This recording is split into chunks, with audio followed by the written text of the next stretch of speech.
زمانہ غیبت ہے۔ امام زمانہ عجل اللہ فرجہ الشریف پردہ غیبت میں ہیں، اور یہ زمانہ مؤمنین کے لیے سخت امتحان اور آزمائش کا زمانہ ہے کہ کہیں مؤمن اس زمانے میں نظام امامت کو چھوڑ کر کسی اور سوچ، کسی اور فکر یا کسی اور نظام کو تو قبول نہیں کرے گا۔ یہ اس کی آزمائش ہو رہی ہے۔ اسی امتحان کی سختی کی وجہ سے نبی خدا صلی اللہ علیہ وآلہ وسلم نے ارشاد فرمایا تھا، افضل اعمال امتی انتظار الفرج من اللہ، کہ میری امت کے اعمال میں سے سب سے افضل عمل ظہور فرج کا انتظار ہے۔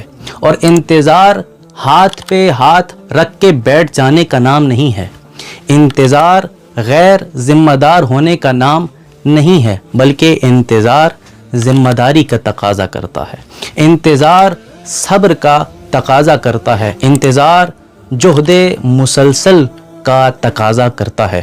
امام علی رضا علیہ الصلوۃ والسلام ارشاد فرماتے ہیں، ما احسن الصبر و انتظار الفرج، کیا ہی بہترین عمل ہے صبر کرنا اور ظہور فرج کا انتظار کرنا۔ اور پھر امام نے فرمایا قرآن کی ان آیات کی تلاوت کی، فارتقبوا انی معکم رقیب فانتظروا انی معکم من المنتظرین، کہ تم بھی انتظار کرو اور میں بھی تمہارے ساتھ انتظار کرنے والوں میں سے ہوں۔ اور اس کے بعد امام علیہ السلام نے جملہ ارشاد فرمایا، فعلیکم الصبر، تمہاری ذمہ داری یہ ہے کہ اب اس فرج کے انتظار کے لیے، ظہور کے انتظار کے لیے صبر کرو، چونکہ یہ زمانہ اتنا سخت زمانہ ہے کہ لوگ اس ظہور سے نا امید ہو جائیں گے، اور جب لوگ اس ظہور سے نا امید ہو جائیں گے تب خداوند متعال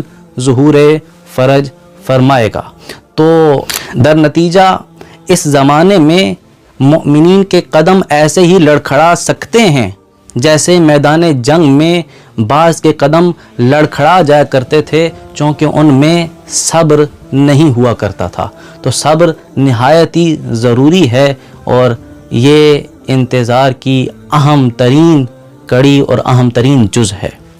خداوند متعال ہمیں زمانہ غیبت میں امام زمانہ کے ظہور کے لیے کوشاں رہنے والے اور ان کے حقیقی انتظار کرنے والوں میں سے شمار فرمائے۔ اللہم عجل لولیک الفرج۔